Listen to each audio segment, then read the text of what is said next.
Again, let me just start over. And I'm John Bruno, by the way, the founder of the Way of Compassion Foundation. And it's with great joy that we get to welcome all of you to our third annual Compassion Fest and Symposium. We hope that you really find these films meaningful and inspiring, and the workshops something that you can incorporate into your own life. It's with great joy that I get to introduce a colleague, Marymike Haley. She is the clinical coordinator of Aspire Women's Recovery Center. She's got decades of experience in terms of working with trauma and counseling and therapeutic processes.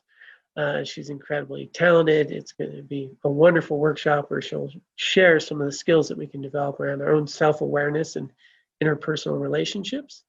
I also have the honor of having Dan Paquette with us. Dan will be navigating the chat and the online interface. So if you have questions at any point in time, you can type them into the chat box, and Dan will relay those on to Marymike Haley. And that way you can be engaged in the process as well. So without further ado, I'd like to just step aside and turn it over to Marymike Haley. And again, thank you, Dan Paquette, for all of your help and kindness.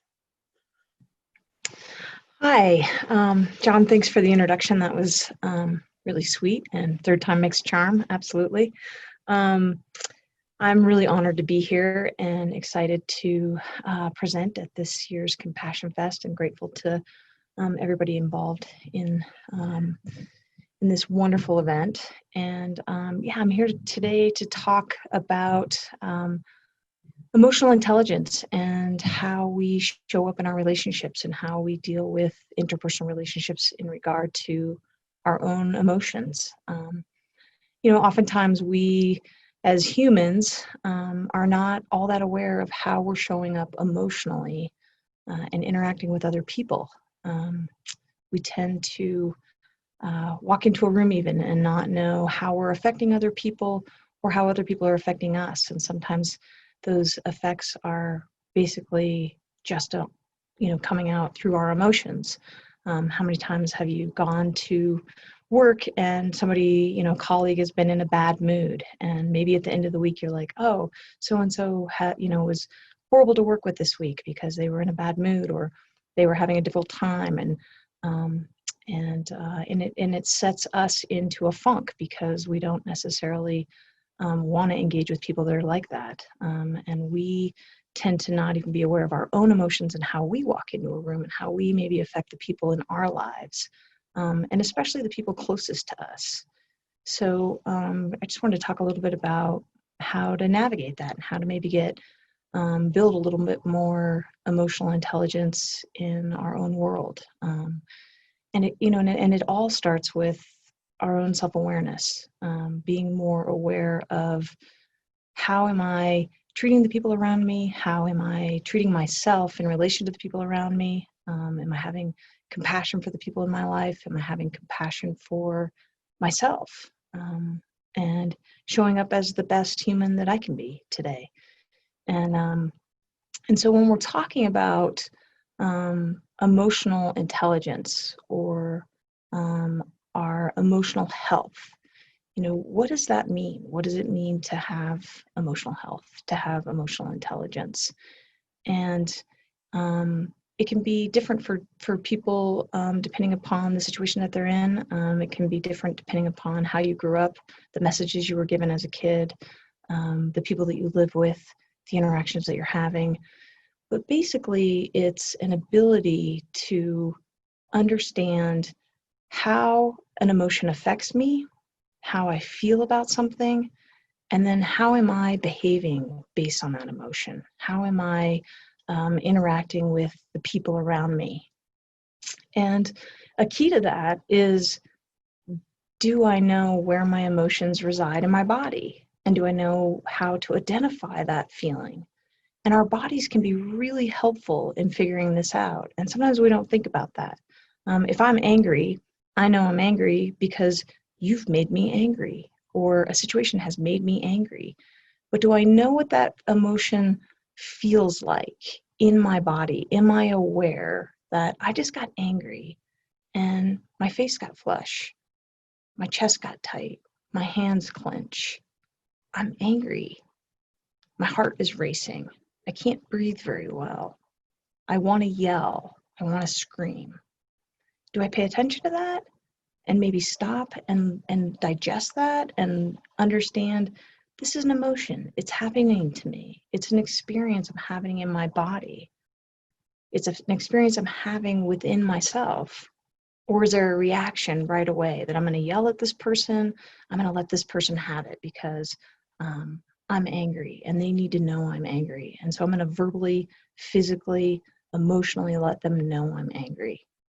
If we have the ability to just stop for a minute and understand this is happening to me, I can actually navigate this within my body and start to understand this is an emotion that I have the ability to control. I have the ability to take action around. I don't have to have this visceral reaction where I'm affecting people in my life and I'm affecting people maybe negatively, or I'm angry and so I'm going to stew, or I'm going to shut down. I'm going to get quiet. I'm not going to interact with people.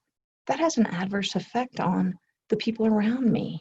And I might not even be aware of it because I'm not maybe outwardly angry, but I've shut down. I'm not communicating anymore. Maybe I'm a little mopey, maybe I'm a little pensive, right? And so that's going to affect anybody and everybody around me, and it's going to affect my interpersonal relationships because I'm not communicating. I'm not maybe being honest with myself about how I feel.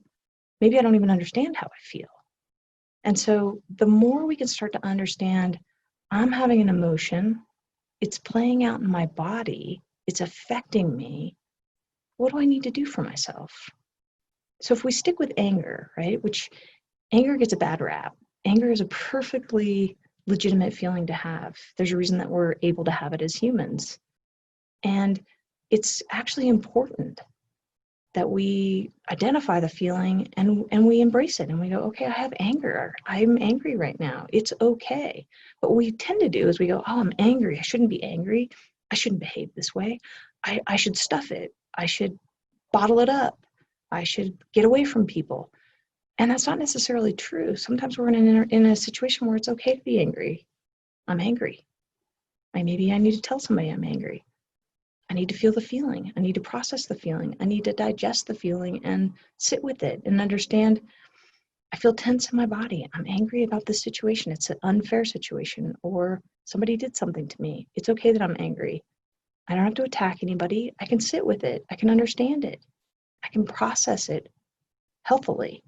I can tell somebody. I can share with somebody. I can go for a walk. I can scream and yell in the back alley away from people, right? But it's my feeling and I'm going to process it. Instead of saying, well, I shouldn't feel this way, or why do I feel this way, or beat myself up for feeling a certain way, I'm going to process it. I'm going to identify it in my body and I'm going to sit with it and I'm going to own it. What a concept, right? We don't tend to do that in our society because I'm not supposed to have that particular feeling. And it's an easy one to start with because I think it's one that we all tend to either overdo or underdo, right? And it's important to understand that our feelings are super valid. We're entitled to our feelings. It's what do I do with my feelings and can I be responsible for those feelings? Can I take ownership of those feelings and process them appropriately so that they don't come out sideways and they don't come out at other people in negative ways? And so I wanted to share a handout that I brought that basically shows some basic emotions, okay? And if you look at the emotions on the left side of your screen and on the right side of the screen, it might be backwards to you, I don't know, because I don't know exactly the angle that you're looking at it, but the list of feelings there's a reaction that goes and lines up with a possible emotion on the left side. And so if you look at that, if I'm sad, what do I do with my sadness? What's my reaction that I have with my sadness? Do I self-criticize? Do I cry? Do I physically hurt myself? How do I interact with this particular feeling when it comes into my body, when it comes into my emotional subset? can I deal with it in a healthy way, right? Because if I'm crying because I'm sad, that's healthy. I'm expressing an emotion. If I'm sad or I'm frustrated and I self-criticize, is that really the healthiest thing for me right now, right? Why do I turn that inward? Do I deflect? I don't want to talk to anybody about it. I don't want to face it. I don't want to express it. I'm going to stuff it. I'm going to change the subject, right? These are not necessarily healthy ways to deal with sadness. We need to make sure that when we're dealing with an emotion that we may deem as negative, that we're owning it and we're processing it and we're letting it work its way through our system. Otherwise, where does it go, right? We tend to bottle things up, put them on other people, lash out, do things that maybe aren't as constructive as we would like them to be. And then we end up really beating ourselves up. So the point of the worksheet in front of you is to understand when I have an emotion, I do have a reaction that comes into play. And is it healthy for me or is it unhealthy for me? Right? Because if I'm physically hurting myself because I'm sad or I'm angry or I have anxiety, that's not healthy. And the only person that can change that is me. And how do I change that?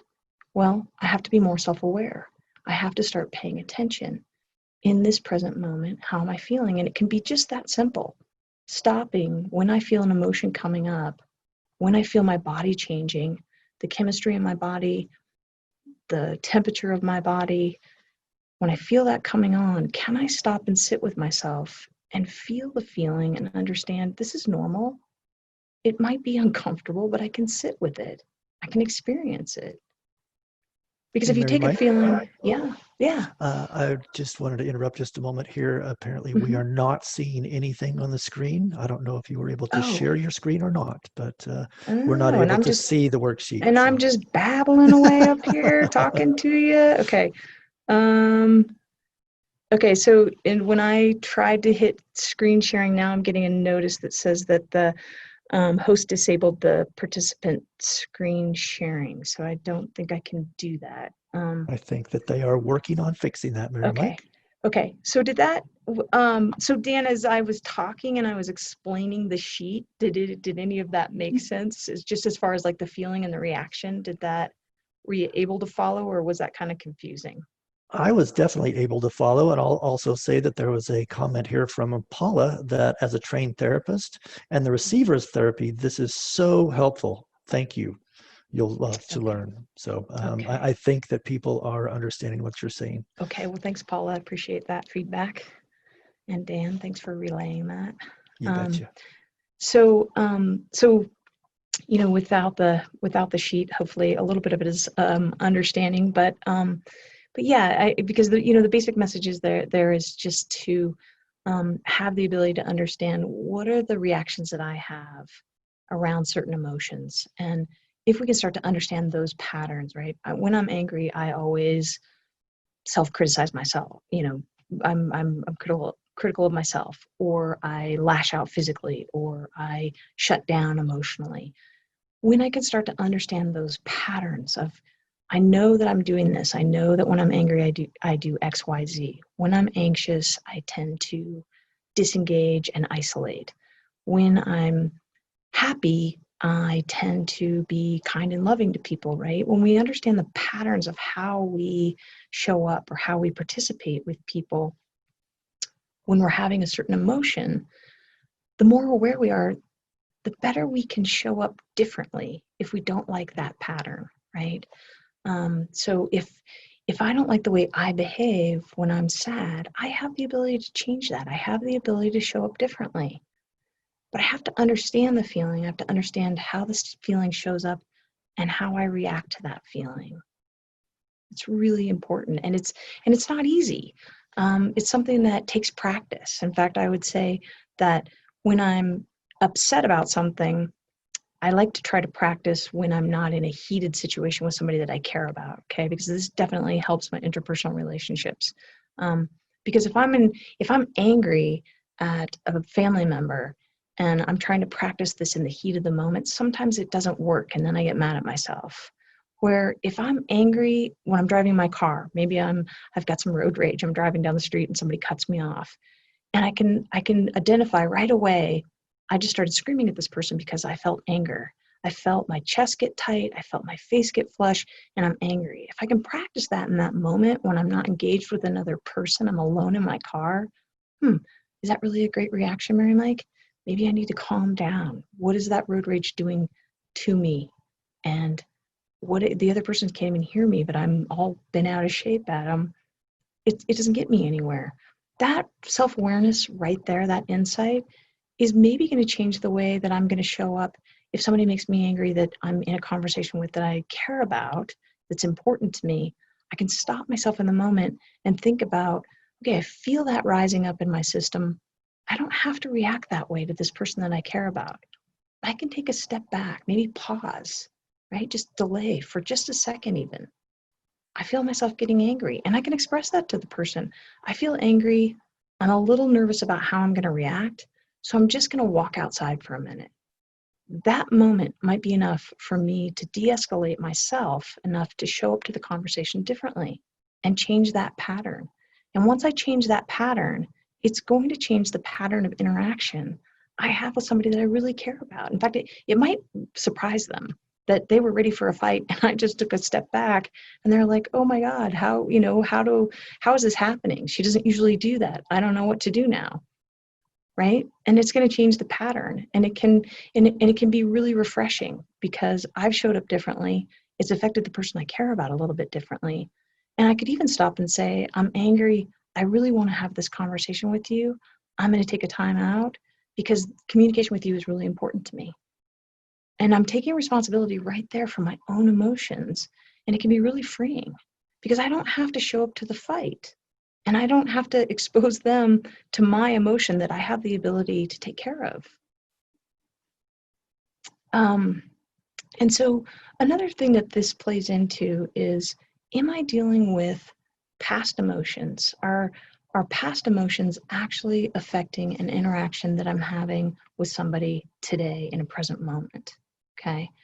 And so what that means is, I'm having an emotion, and I'm sticking with anger because and you'll hear me say anxiety too, because it's kind of an easy one for people to identify with, and we deem that generally as a negative emotion.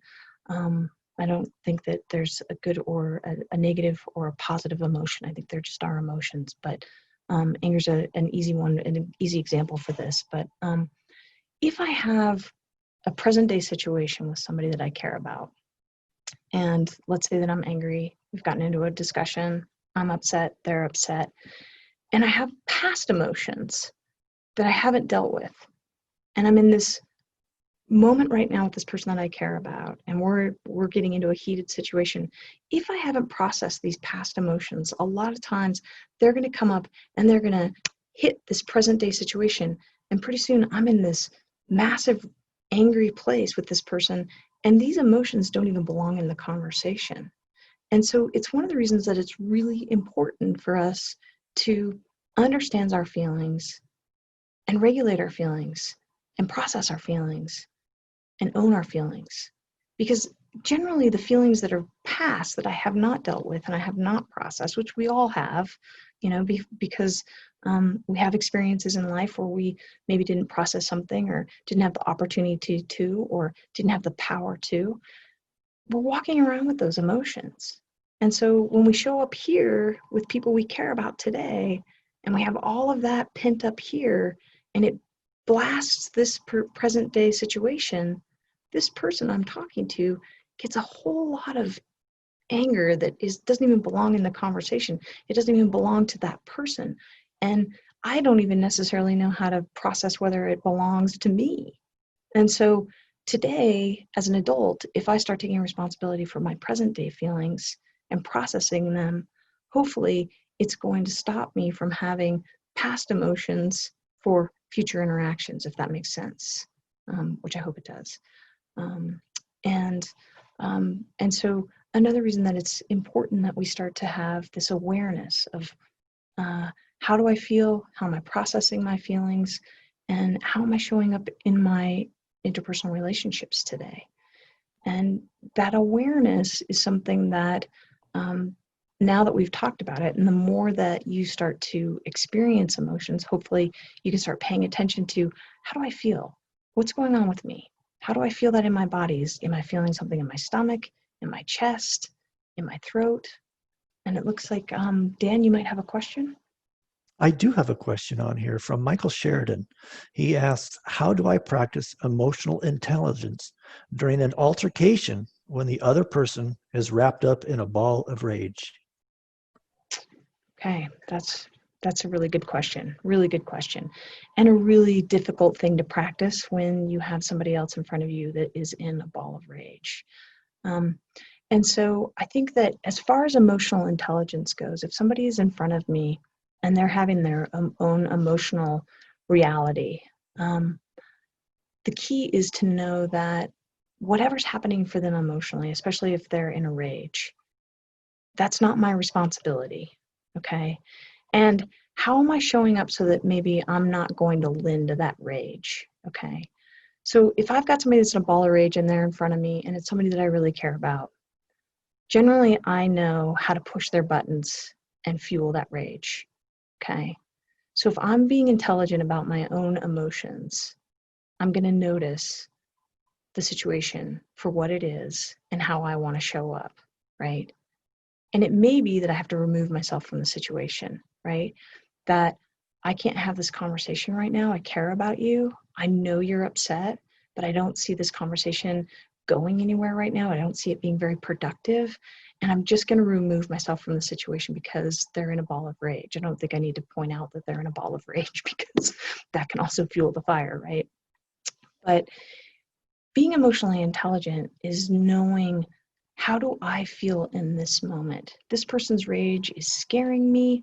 This person's rage is making me angry or creating anger within me. I'm frustrated. I'm sad. Whatever the feeling is for me, I need to understand, okay, here's what's happening for me right now while this person is experiencing their feelings. And the only thing I have control over is my own emotion and my own physical well-being. And so I might need to set the boundary that I am going to disengage and move away from the conversation, move away from the physical presence of this person. Because if somebody doesn't have somebody to rage at or to be in the argument with, generally, their rage goes towards inanimate objects, or they're in a room by themselves and they have to process through whatever they have to process through. But it's not our responsibility to take on somebody else's feelings and take responsibility for how we're feeling in that moment, and I hope that makes sense, and that answers that question. But it's very difficult. And, at the root of that is self-awareness and self-regulation, right? Being able to regulate myself in that moment. Dan? Yes, a follow-up question. This is from Laura Bartels. Are there things we can do as a regular practices? Just slid up here, just a moment. Uh-huh. Are there things that we can do as a regular practices that can help develop qualities that serve us in the moment when we are triggered? Okay, can you read that last part one more time, Dan? Absolutely. I'll read the whole question. Okay, thanks. Are there things we can do as regular practices that can help develop qualities that serve us in the moment when we are triggered? Yeah, absolutely. And one of the things that I would say is that you have to start to understand what those triggers are, right?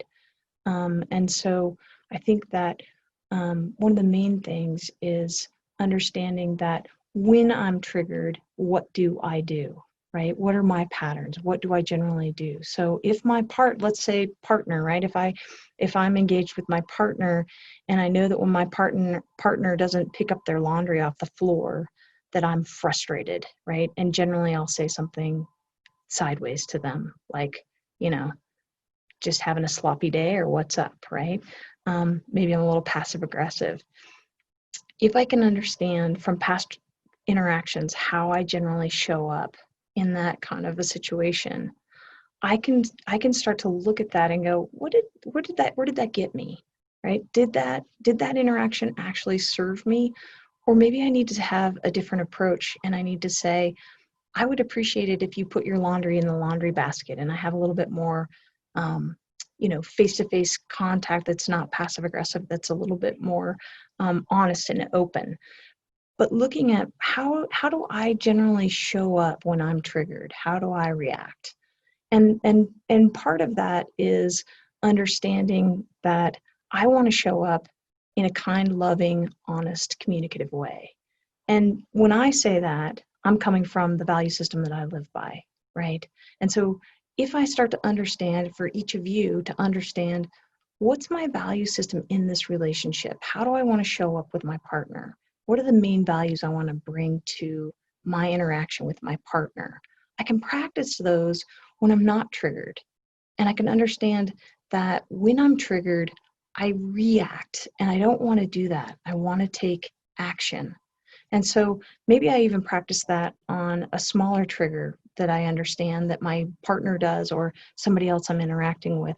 And I practice it and see how it comes out, right? So my partner says something to me like, are you going to walk out of the house in that outfit? Okay, they just triggered me, right? Because that wasn't very nice. It doesn't feel very good. It just hurt my feelings.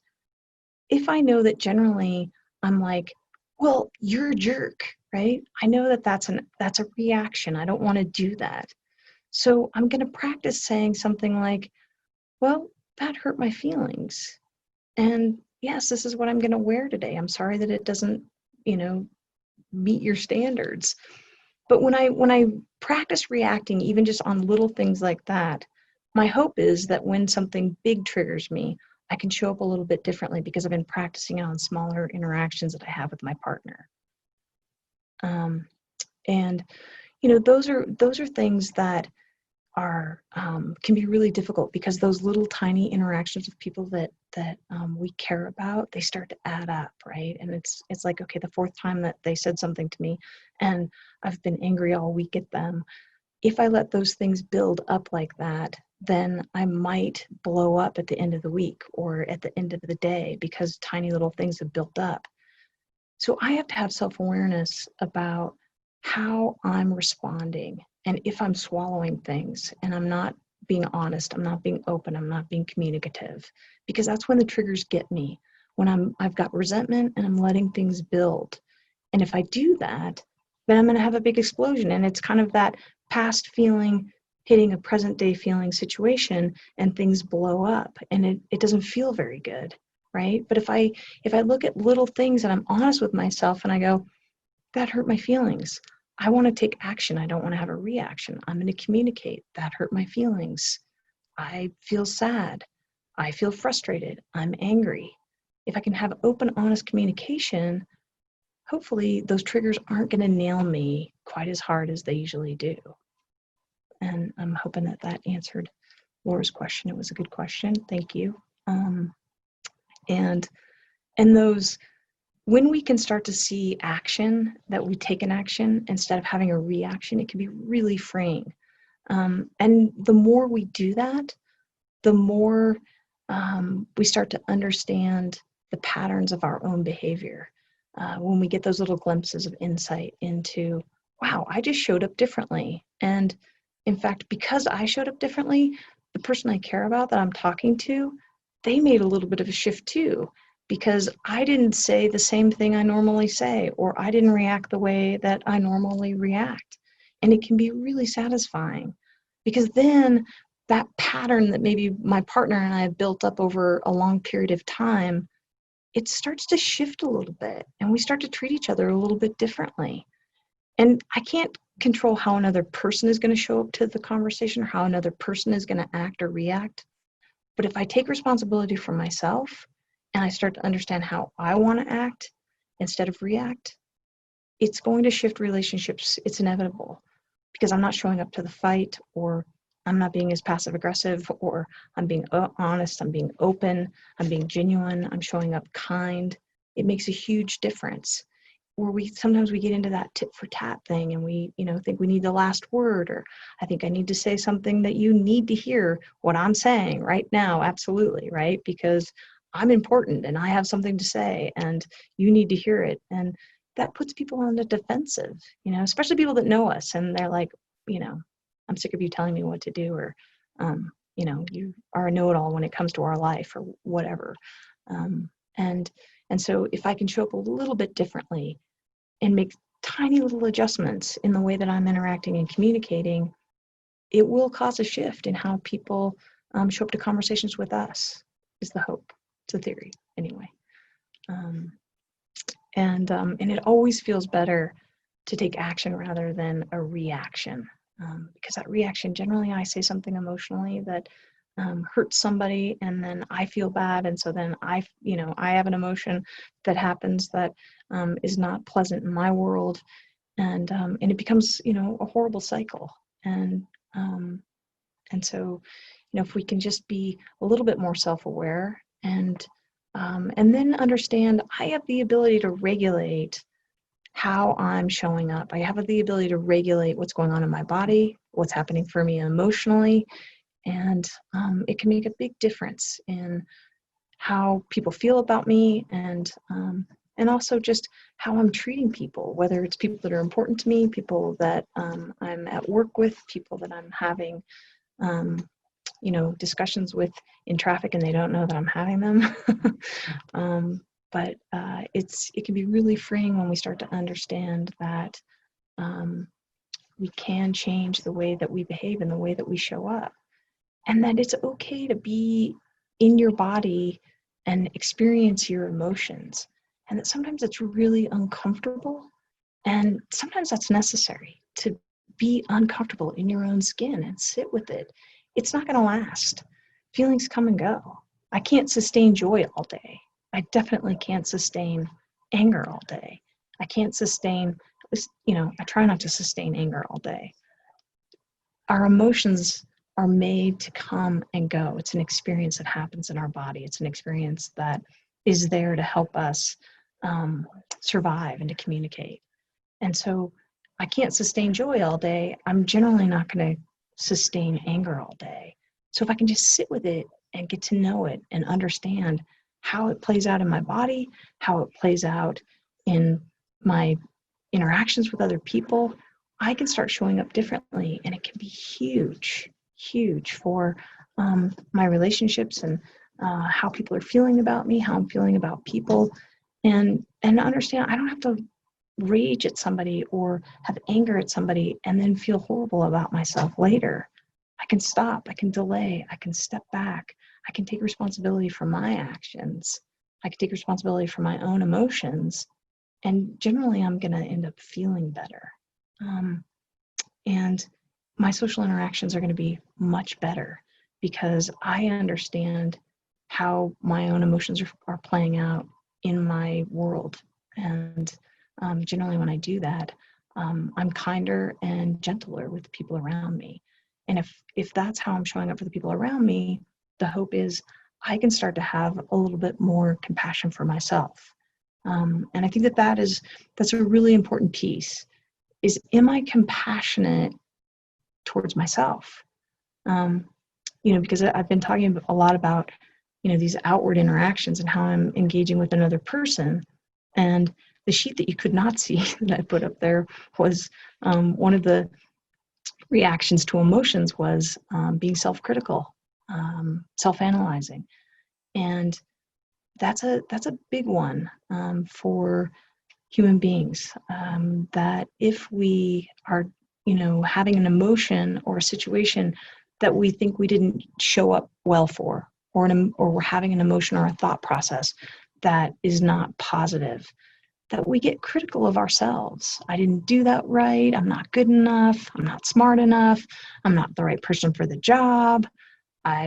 People don't like me. I suck, whatever it is, however you get down on yourself, right? Which I'm sure that people get even more colorful than that. I know I do. It's not very compassionate and it's not very kind. And so most times we treat people in our lives, other people in our lives, much better than we treat ourselves. And it's something that is important to start checking, right? Am I being kind to myself? Am I treating myself like I treat my best friend? Am I treating myself as well as I treat people that are important to me? If I mess up, if I make a mistake, do I beat myself with a 2x4? Or can I stop and acknowledge that, that wasn't very skillful today, or that moment wasn't very skillful, but I deserve to have a second chance with myself, or third chance with myself, and I can show up differently tomorrow, or I can show up differently in the next 10 minutes. And when you catch that tape, right? And now that I've said it, you should be aware of it, okay? That, oh, I'm being self-critical. I'm not being very nice to myself, right? I remember Marymike talking about this. I'm going to stop, right? Because I'm just beating the shit out of myself. Oh, sorry. Beating the heck out of myself. And it's not nice, right? In fact, it's self-destructive. And I'm going to stop. And I'm going to change the tape. And the tape is, I'm doing the best job I can do. I'm okay. I'm human. I make mistakes. I don't need to beat myself up, right? And so now that we've talked about it, that brings awareness to the forefront of the conversation. And so it's going to bring it to the forefront of the conversation you're having in your head. Stop criticizing yourself. Stop beating yourself up. It's not nice. It's rude. In fact, it's kind of, a real jerk move. So just stop. If we can do that, right, we can have a little more compassion for ourselves that, hey, I'm doing the best job I can do. In fact, I made a mistake, but I have the ability to change that, and tomorrow I'll try to do it a little bit better, right? In fact, I would love to see you doing things like saying, I'm a rock star, right? I showed up, I tried, didn't go the way I wanted it to go. Tomorrow I'm going to try again, and I'm going to maybe do it a little differently, right? But that self-compassion is huge, because the more I'm doing that and understanding that I deserve to be kind to myself, I deserve to have positive energy and interactions coming my way, I'm going to carry that into relationships. I'm going to be more compassionate with the people around me. I'm going to be more compassionate towards people that maybe even, I might even think that I don't like them, right? I might be able to just make a little bit of shift and go, oh, well, they've got these 2 or 3 good qualities, because I feel better about myself, right? Because generally, if I'm not feeling great about myself, I can definitely find something flawed in another human being. It's in our nature. And so it's a good thing to practice, that I want to show up differently for myself, and I want to show up differently for the people in my life. I want to interact with people differently. And when I have that insight and I have that awareness, generally it gives me the ability to show up a little bit differently. And we also tend to, when it comes to emotions, if we have an emotion, as people, we tend to make up a story. Okay, so if I have an emotion, and we'll pick a different one. How about anxiety? Okay, anxiety is a good one, because it's the one that eats you alive, right? I mean, it's something that you can't get away from. It's like, my heart starts beating, my stomach hurts, I want to crawl out of my skin, my face gets flush, my hands clench, I want to run away. It's a horrible feeling. I don't like to sit with that feeling. If I have anxiety, and maybe the anxiety came from an interaction I had with somebody else, I have a thought process. This person doesn't like me. It makes me anxious because this person doesn't like me. And then I come up with a story. And the story might be something that's way out in the left field. This person doesn't like me because I don't dress appropriately. I don't look good enough. I'm not smart enough. I'm a horrible person. I just made up a thought process, a story off a thought process, off a feeling. The feeling may not even be, it's accurate and it's valid because it's happening within me, but the thought process is not valid. And the story is definitely not valid, right? Because I just met this person on the bus. I don't know this person from, yesterday. And I've made up this thought process about how I'm a horrible person. I got through this whole scenario and it's like, I'm a horrible person. We do this all the time. We make up stories that are not real stories. And it all started with an emotion that was very uncomfortable for me. I didn't understand where it was coming from. I didn't understand why I was having it. I had a thought process, and then I made up a story. And when I do that, it gets me in trouble. It hurts me deeply, because then I'm walking around thinking that I'm a horrible person and nobody likes me. Where does that come from? It's not compassionate. It's not kind. And I've made up a story about some stranger or somebody that I don't even know that well.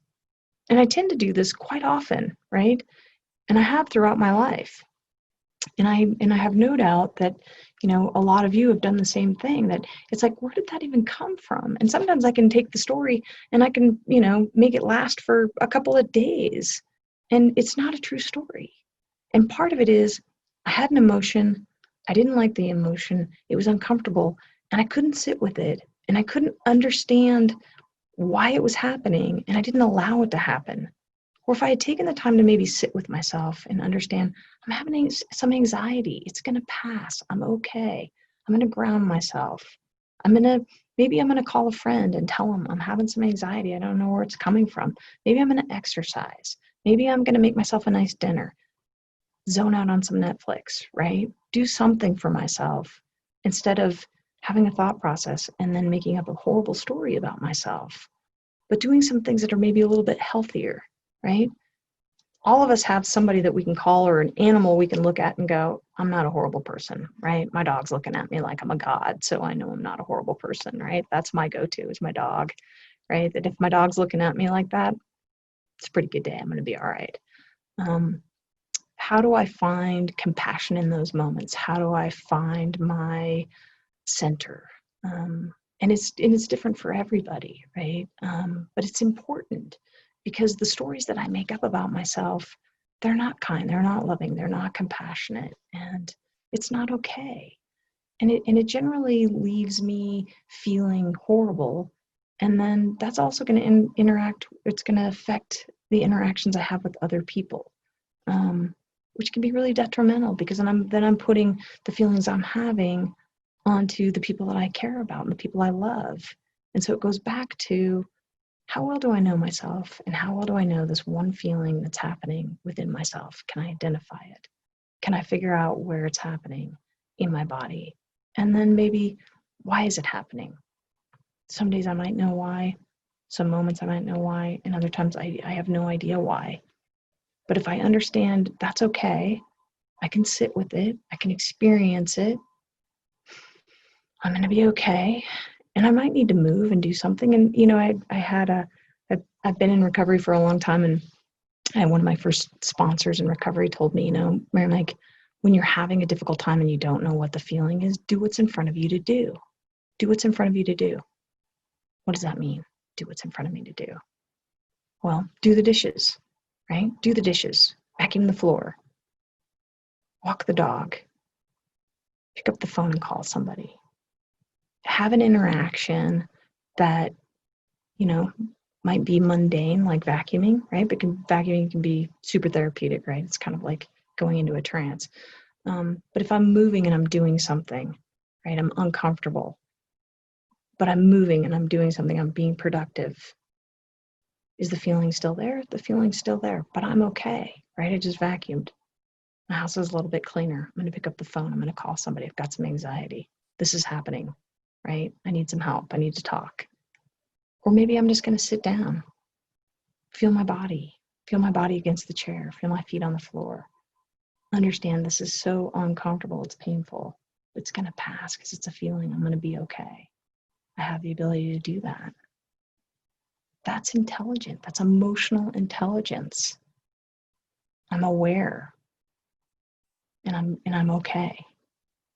And it's not going to, my emotion is not going to kill me. I'm going to be okay. I'm going to come out the other side, right?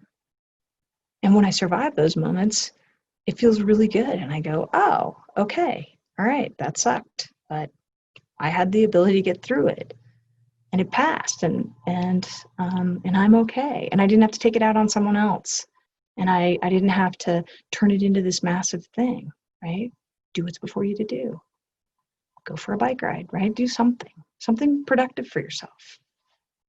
Sometimes those moments can be very clear and very helpful. And hopefully at times it'll stop that narrative that then pops into my head and I make up a story about something that's not true. And I have to remind myself that I'm human, I'm okay, and my feelings are valid. Your feelings are so valid. It's what we do with our feelings. Did I take action, or did I have a reaction and put it on other people?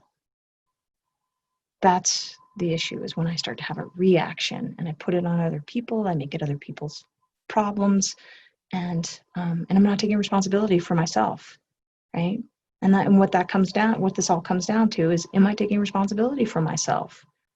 And what goes on in here is my responsibility. I have control over this. I have the ability to take care of this, instead of being out here, putting it on other people, places, things, which we tend to do sometimes.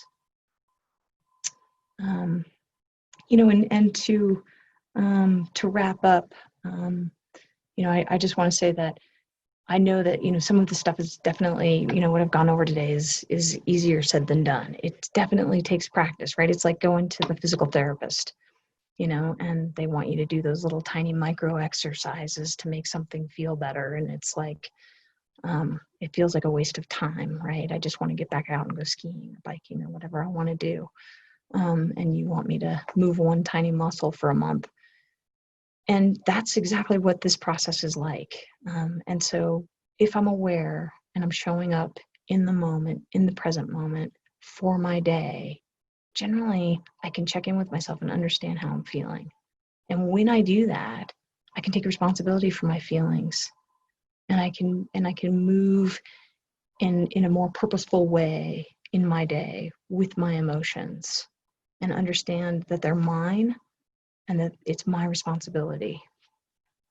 I really appreciate everybody showing up today for this talk, and I think that the Compassion Fest is amazing, and I just want to encourage all of you to have self-compassion and what you're practicing towards other people in your life in ways of kind, loving interaction, that you make sure that you're giving some of that to yourself as well. So,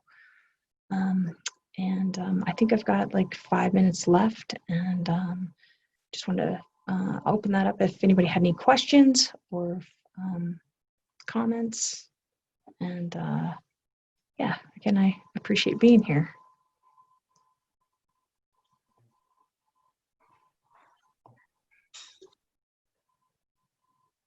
There are a couple beautiful comments on here, Marymike. I'd love to read them. From Kayla. She says, as someone who has been working through emotional regulation and interpersonal effectiveness in therapy, it's so helpful hearing these concepts and having it reinforced in a separate context. Thank you. Nice, thanks. From Paula Nurshow, she says, thank you for being so human in your discussion. This teaching is even more effective because you are giving some personal examples. Thank you. And multiple thank yous coming in after that. Nice. All right. Thank you very much. I really appreciate being here and the opportunity. So, and Dan, thanks for fielding questions and being here. And it's an honor. Yeah. And thanks, Marymike and Dan, for all of your help. It was such a grateful talk. So many people are sharing that with some messages here. So thank you so much. And all of you who are attending, thank you for your participation.